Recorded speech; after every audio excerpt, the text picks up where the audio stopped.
بسم اللہ الرحمن الرحیم۔ ناظرین السلام علیکم۔ ادب چینل قلم قافلہ پاکستان، میں ہوں گل بخشار۔ ادبی منظرنامہ۔ ادبی منظرنامہ میں آج کا منظر بعنوان شاعر، شاگرد اور شاعری۔ ناظرین، دنیائے علم و ادب کی نمائندہ عالمی تنظیم قلم قافلہ پاکستان کا مرکز کھاریاں شہر، ضلع گجرات، پاکستان میں ہے، اور دنیا بھر میں جہاں جہاں اردو ادب کے قدردان ہیں وہ قلم قافلہ پاکستان کے ممبر اور خیر خواہ ہیں۔ 1984 سے قلم قافلہ کے زیر اہتمام شاعری انتخاب کی اشاعت کا سلسلہ جاری ہے۔ شاعری انتخاب اشاعت کے بعد شعراء و شاعرات، قومی اور علاقائی کتابگروں کو اعزازی ارسال کیا جاتا ہے، لیکن اب یہ سلسلہ ای کتاب تک محدود کر دیا گیا ہے۔ شاعری انتخاب کی اشاعت کا بنیادی مقصد آج کی شاعری کل کے لیے محفوظ کرنا ہے۔ میں گل بخشالوی شاعر نہیں، لیکن اردو ادب میں شاعری کا قدردان ضرور ہوں، اور یہی میری اردو ادب میں پہچان ہے۔ دنیائے اردو ادب میں میرا کوئی ادبی گروپ نہیں ہے۔ میرے لیے ہر وہ سخنور قابل صد احترام ہے جو اردو ادب میں شاعری کی شان ہے۔ میرے لیے دنیائے اردو ادب میں شاعری کے اساتذہ قابل صد احترام ہیں۔ سینئر ترین شعراء کی جرمٹ میں نوجوان شعراء اور شاعرات کی حوصلہ افزائی کے لیے ان کا شعراء اور شاعرات کا کلام شامل انتخاب کیا جاتا ہے جو اپنی شاعری میں اساتذہ سے رہنمائی لیتے ہیں۔ البتہ اساتذہ کو بھی سوچنا ہے کہ گزشتہ کل وہ بھی شاعری کے بچپنے میں تھے، وہ بھی شاعری کے بچپن سے لڑکپن، جوانی اور بزرگی تک کے سفر میں اساتذہ کی شاگردی میں رہے ہیں۔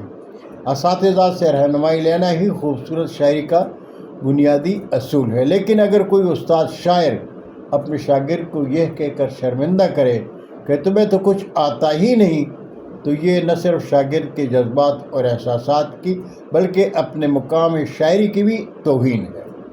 استاد اگر شاگرد کی سوچ اور تخیل کے پرواز کو اپنے مقام شاعری کے سطح پر سوچتا ہے تو شاگرد کے لیے ایسا ناممکن ہے، اس لیے کہ شاگرد شاعری میں نوخیز پودا ہے۔ وہ محبت، خلوص اور احترام میں اپنی آبیاری چاہتا ہے، لیکن اگر اساتذہ اصلاح دیتے ہوئے سخت لہجہ اپناتے ہیں تو شاگرد کی انا مجروح ہوتی ہے، جس کی وجہ سے وہ نہ چاہتے ہوئے بھی شاعری سے کنارہ کش ہو جاتا ہے۔ ناظرین، میں گل بخشالوی بنیادی طور پر پختون ہوں، 8ویں جماعت تک تعلیم یافتہ ہوں۔ غم روزگار میں اساتذہ کو پڑھنے اور پڑھ کر سیکھنے کا موقع نہیں ملا۔ پختون اردو سے محبت کرتے ہیں، لیکن ہر پختون احمد فراز بھی نہیں ہوتا۔ وہ شاعری کے اوزان تو سیکھ لیتے ہیں، رموز شاعری جانتے بھی ہیں، لیکن لفظوں کی ادائیگی میں لفظ کی پہچان اور اوزان نہیں جانتے۔ میں اپنا کوئی بھی کلام اساتذہ سے مشورہ لیے بغیر اپنے کسی قریبی دوست کو بھی نہیں سناتا، اس لیے کہ ادب دوست جانتے ہیں میں شاعری کرتا نہیں، مجھ سے شاعری ہو جاتی ہے۔ بعض اوقات لفظوں کی موزونیت میں مادری زبان اور میری علمی ناقابلیت آڑے آ جاتی ہے۔ میں نے کبھی بھی یہ نہیں سوچا کہ میں ایک اچھا شاعر ہوں، اور مجھے ایسا سوچنا بھی نہیں چاہیے۔ میں جانتا ہوں شاعری کا پہلا عنصر مصرعے کا وزن میں ہونا، دوسرا عنصر خیال حقیقت، یعنی خیال کو موزون الفاظ کے سانچے میں ڈالنا ہی سخنوری کا کمال ہے۔ شاعری انسان کے وجود میں جذبات اور احساسات کی عکاسی کا دوسرا نام ہے۔ شاعری ان منظم جذبات اور احساسات کی عکاسی ہے جو خود پر نازل ہوتے ہیں۔ شاعری وہ ہے جو ہو جائے، اور اگر کرنی پڑے تو اسے شاعری نہیں تو بندی کہا جاتا ہے۔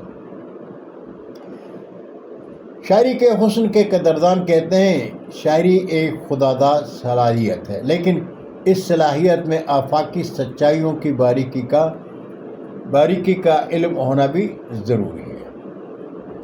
بہت شکریہ ناظرین۔ اگر آپ نے ابھی تک قلم قافلہ چینل سبسکرائب نہیں کیا تو آج ہی ادب چینل کو سبسکرائب کریں، دوستوں کے ساتھ شیئر کریں اور چینل کی گھنٹی ضرور بجائیں۔ اجازت چاہوں گا، اللہ ہم سب کے پاکستان کا حامی ناصر ہو۔ پاکستان زندہ باد۔